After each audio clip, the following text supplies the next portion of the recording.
Est-ce que tu pourrais te présenter et ensuite présenter ton projet de recherche? Bonjour Antoine, merci pour l'invitation et merci pour le soutien de la SRLF. Moi, je m'appelle Jérémy Joffre, je suis médecin réanimateur à l'hôpital Saint-Antoine à Paris et docteur en biologie cellulaire associé à l'unité INSERM du docteur Guillaume Dorothée qui s'intéresse à la neuroinflammation dans les maladies neurodégénératives. Mon projet de recherche s'appelle Sepsis Low Echo pour Long Term Cognitive Impairment. Et la base de ce projet, c'est simplement la constatation dans de grands essais épidémiologiques que les patients ayant survécu à un sepsis grave en réanimation vont développer au sein d'un syndrome qu'on appelle le syndrome post-réanimation des troubles cognitifs responsables d'un dysfonctionnement de la vie quotidienne avec un impact sociétal majeur. Et on sait que les patients les plus à risque d'avoir cette accélération du déclin cognitif sont les patients âgés.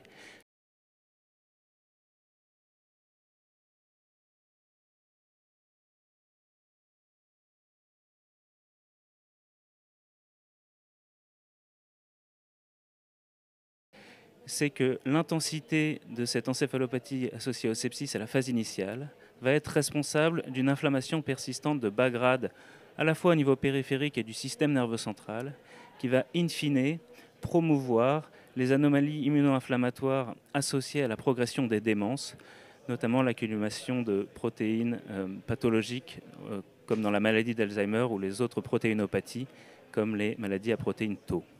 Pour réaliser ce projet, on a deux grands axes de recherche. Un premier axe de recherche qui est fondamental, qui va utiliser des modèles murins prédisposés à développer des démences.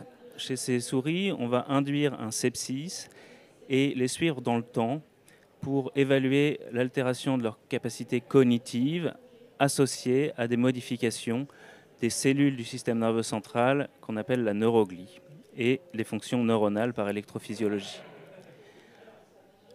Ensuite, on va essayer, lors de la phase aiguë du sepsis expérimental, de moduler la réponse inflammatoire à la fois périphérique et au sein du système nerveux central, notamment la réponse microgliale, pour essayer d'atténuer la progression et l'accélération de ces démences.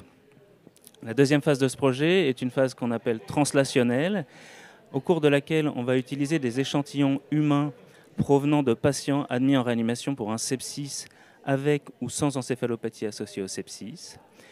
Nous avons déjà une biocollection de sérum et de liquide céphalorachidien de ces patients.